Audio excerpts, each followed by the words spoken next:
시간입니다. 오늘 우리가 남자라면 한 번씩 정도는 혹시나 내가. 그래서 오늘은 우리가 이제 에이즈에 대해서 이야기를 해볼 건데, 지금 보는 게 나중에 설명하겠지만 간단 키트 집에서 해볼 수 있는 검사기예요. 어디서 살 수 있어요? 약국에서 살 수가 있습니다. 인터넷으로 살 수도 있어요. 한번 해보겠습니다. 어떻게 하는 건지. 이게 FDA에서 2019년도에 승인이 났어요. 파우치를 개봉하고 오라킥이구나. 예, 벌써. 이렇게 돌리지 열어가지고 말고 위로 뽑아 올린 후 뽑은 후 검사 스탠드에 고정시킵니다. 연 다음에 여기 안에는 물 같은 게 조금 들어가 있어요. 그리고 내 위에 잇몸이랑 아래 잇몸에 제대로 하세요.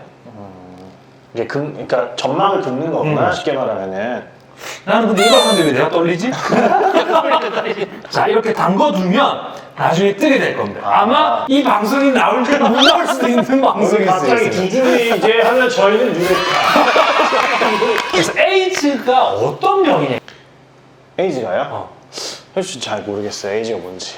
풀텀을 찾아보면 이제 한국말로 후천성 면역 결핍 증후군이라고 하는데 이게 정확히 뭐예요? HIV, 그게 방금 설명한 건데, 이 바이러스가 내 몸에 들어온다고 에이즈 환자라고 하네요. HIV 바이러스가 들어온 사람들은 에이즈 감염인이라고 해요.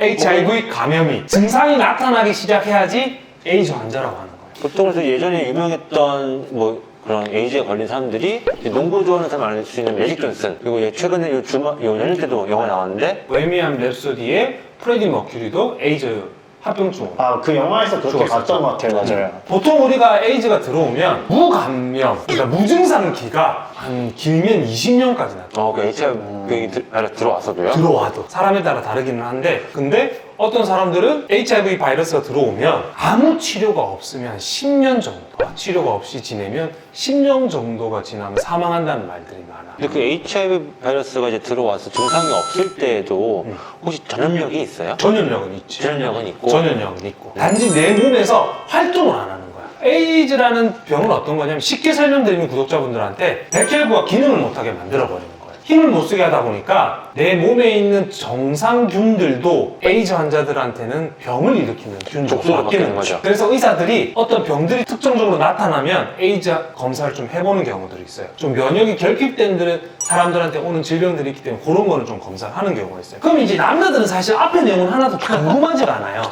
내가 에이즈인가가 되게 궁금하거든요. 그렇죠. 어떻게 하면 에이즈 걸리지? 약간 이런 거. 것들. 어떻게 하면 에이즈가 걸린 그건 좀 중요하긴 한데, 보통 4가지 경로가 있어요. 첫 번째 이제 성관계, 그렇지. 그리고 이제 우리 뭐 의료인들이니까 이런 주사 같은 그렇지. 그다음에 혈액, 수혈.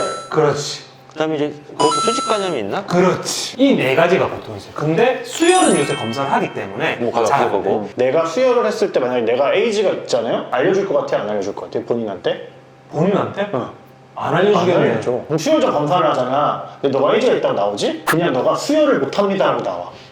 수혈을 해서 안 진짜? 되는 사람이라고. 나 그거 처음 알았어. 그래서 아무튼 이 4가지 방식으로 되는데, 제일 많은 거는 결국에 성관계. 성관계로 되는데, 이 성관계로 할 때 보통 제일 많이 생각하시는 분들이 동성. 진짜 좀 웃겼던 것 중에 하나가 동성 간에 성관계를 하면은 없던 에이즈도 생긴다라고 생각하는 사람들도 되게 많더라고요. 맞아요. 그게 사실 좀 말이 안 되는 건데, 에이즈 있는 사람이랑 성관계를 하기 때문에 에이즈가 걸릴 수도 발생이 있는 되는 그쵸? 거지. 어떤 게 생기는 건 아닌 어떤 거죠. 거 생기는 어떤 것도 게 안 생기는 되고. 건 아니에요. 네네. 그럼 왜 남성들 간에, 동성들, 여성들 간보다는 남성들 간에 문제가 되는데 왜 이렇게 생길까? 아무래도 이렇게 일반적인 집이 아니라 학문 쪽으로 성교를 하게 될 가능성이 높으니까. 항문 성교라면 거기가 되게 연하기 때문에 상처가 잘 나. 상처가 잘 나다 보니까 혈액이 나오는 거야. 그러다 보면 전염이 되는 경우가 많아. 그래서 퍼센테이지로 봤을 때 남자가 걸렸다. 누가 걸리냐에 따라 달라. 만약에 동성관계 때 삽입을 당하는 사람이 걸려 있으면 0.5% 걸리는 게. 근데 삽입하는 사람이 걸려 있다. 그러면 더 높을 것 같은데. 맞아.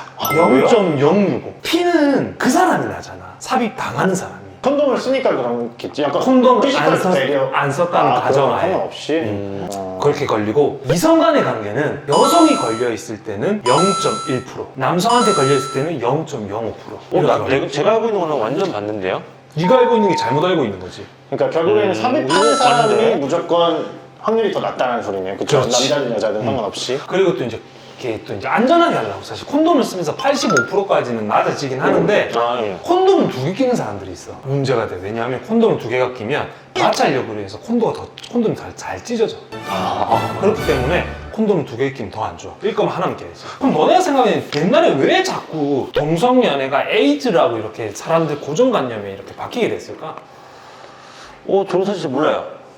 이게 동성 관계자들이 보통 약간 음지에 많고 음지에 많다 보니까 마약이나 약물을 같이 하고. 약물을 예전에는 많이 했던 분들이 많아. 근데 또 주사기를 또 돌렸으니까 그러다 보니까 막- 옛날에는 주사기를 돌려 쓰는 경우가 그럼 많으니까 위생관념도 좀 위생관념도 없었으니까. 없고 그러다 보니까 동성 관계자들한테 에이즈가 많이 퍼졌던 거야. 똑같은 이성과의 관계가 아닌 동성과의 관계가 조금 더 퍼뜨릴 확률이 높기는 높기 때문에. 하지만 꼭 동성 관계자라고 에이즈가 걸리는 건 아니야. 그래서 어떤 경우는 이제 침, 맞아요. 분비물, 맞아요. 뭐 콧물 이런 거에서는 막 이런 거 눈물. 바이러스가 있기는 하지만 그 감염된 기록이 없어. 감염력이 낮기 때문에 그런 걸로는 잘 안 돼. 수직 감염일 때도 생기는 경우들이 많은데 아무 치료 없이 임신이랑 출산을 하면 2.5% 정도가 감염이 돼. 아 생각보다 너무 그리고 그런 어려운데. 산정검사에서 그런 에이즈 검사가 포함이 안 돼 있어요? 있지. 그러면 이제 여자분들이 만약에 에이즈가 있는 걸 알고 계시면 약을 치료를 하면서 제왕절개를 하고 아기가 나오면서 분비물을 흡입을 할 수 있기 때문에 제왕절개를 하고 우유수유를 하면 안 돼. 그리고 아기들한테 바로 항바이러스제를 쓰면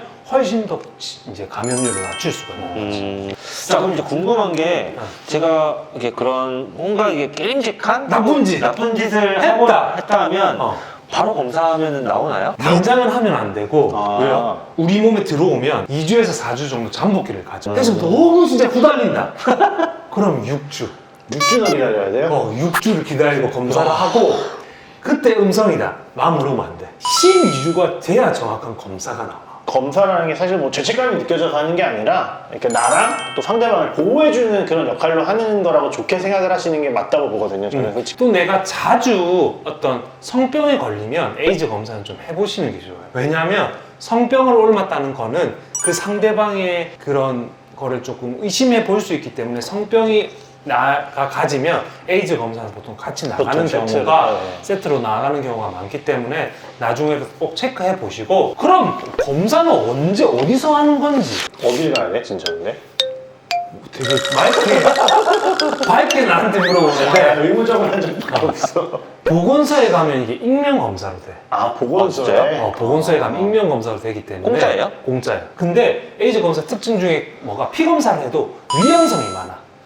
아닌데 맞다고 나오는 검사들이 많기 때문에 그러면 이제 웨스틴 블라시라고 정밀 검사. 정밀 검사를 이제 보내는 거예요. 그게 한 2주 정도 걸리는데 그 결과가 최종 판단이 나야지 이제 진단이 되는 거지. 나는 또 그것도 궁금한 게 에이즈 걸리면 날에 반점 생긴다. 그러면 그게 진짜로 에이즈의 그런 대표적인 딱 증상인 거예요? 아니면은 그냥 가능성이 있는 거예요, 이러면? 적혈구, 백혈구 이런 세포 관계들이 깨지다 보니까 이런데 멍이 이제 드는 거야. 그런 게 드는 거지. 이건 첫 증상일 수도 있겠네요, 그러면. 첫 증상일 경우일 수도 있지만 보통 그러면 거의 마지막에 좀 나타나는 경우들이 많고 첫 증상인 경우들은 보통 감기가 진짜 자잘한 병치레를 많이 하지. 요새는 아직까지 에이즈가 정복은 안 됐지만 만성질환처럼 바뀌었어. 우리나라 첫 번째 에이즈 환자분이 아직 28년 이상을 살고 계셔. 사실 진단이 돼도 치료만 열심히 받으면 그리고 거의 치료가 공짜일 거야. 이제 구독자분들이 에이즈가 걸리면 에이즈 병 때문에 죽는다고 생각하시는 분이 많은데 에이즈 때문엔 절대 죽는 게 아니라 에이즈로 인해서 내 몸이 약해져서 면역 시스템이 약해지다 보니까 다른 어떤 합병증, 전신적인. 다른 질환 때문에 죽는 거지 절대 에이즈 때문에 죽지는 않습니다.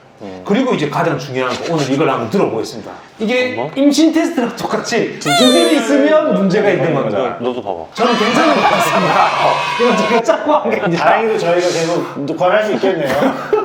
오락킥 검사 혼자서 너무 부담이 된 요거라도 꼭 해보시고 나중에 보건소 가서 12주 때 꼭 검사를 해보시고 익명으로 하실 수 있으니까. 익명으로 하실 수 네네. 있으니까 오늘도 좋아요, 구독, 알림 설정 꼭 해주시고 뭐 밝게 즐겁게 살되 너무 막 살지는 마시고요.